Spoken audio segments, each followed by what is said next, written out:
कामयाब होना है तो डॉक्टर बनो। उन्होंने उस राह को पकड़ा, मेहनत की, 1100-1200 बच्चों को कंप्लीट किया और यहाँ तक पहुंचे। फिर जब वो पहुंचे तो उन्हें सड़कों पे घसीटा जा रहा है, उन पे शेलिंग की जा रही है, उन पे फायरिंग की जा रही है। ये पाकिस्तान है और पाकिस्तान में टैलेंट की यही कदर है।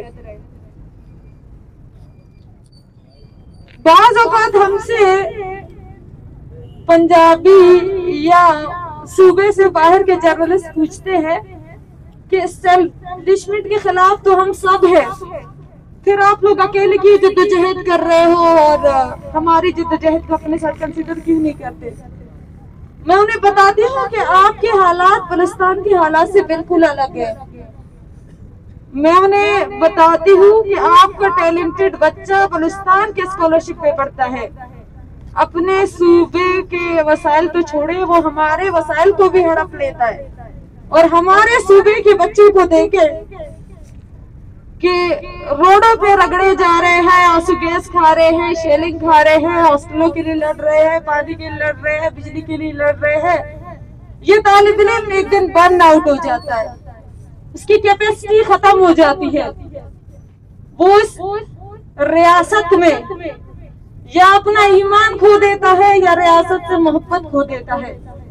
अगर वो अपना ईमान खो देगा तो करप्ट, निकम्मा, सुस्त बनके बाकी लोगों के साथ करप्शन में लगा रहेगा। उसे जिंदगी के सही हो गलत का फर्क महसूस नहीं होगा। वो अपनी जिंदगी में सिर्फ कमाने के पीछे लगा रहेगा, वो लोगों को लूटेगा, वो इंसानियत की कदर नहीं करेगा, वो अपने पेशे से वफा नहीं करेगा, वो लूटने में लग जाएगा।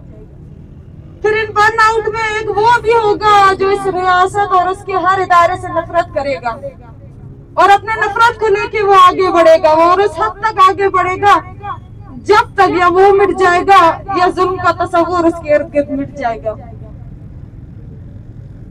अब तक बलोच जितने भी मुज़ाहमतकार बने हैं वो ऐसे नहीं बने हैं, वो बर्न आउट होके बने हैं।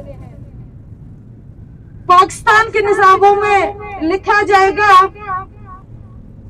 कि बैरूनी ममालिक की साजिशों से पाकिस्तान के अटूट अंग टूटते गए, मगर बलोच और उसके शऊर याफ्ता अक़वाम, बलोच और उसकी सरजमी पे रहने वाले शऊर याफ्ता लोग लिखते रहेंगे कि पाकिस्तान का जुल्म खुद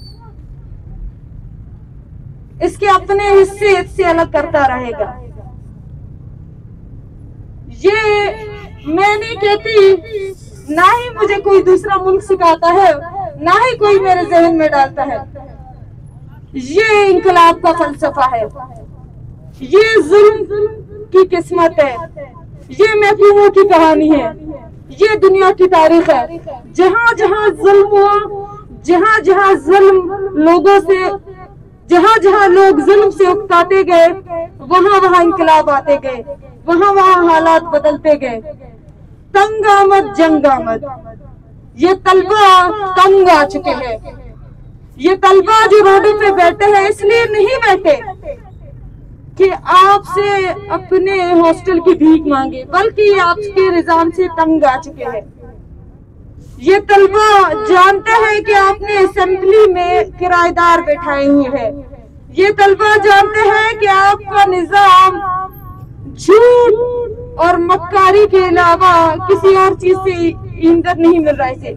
ये तलबा जानते हैं कि आप इनका आखिरी सहारा ये खुद है और ये अपने हुकूक के लिए रोडों पे बैठ के लड़ते रहेंगे और ये तब तक लड़ते रहेंगे या ये हार जाएंगे या आप हार जाओगे।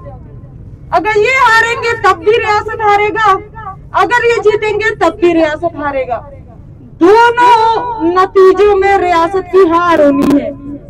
जब ये तलबा रियासत के मायूस होंगे तो हम सबको मालूम है कि इस रियासत का मुस्तकबिल इन्हीं के हाथों में होगा।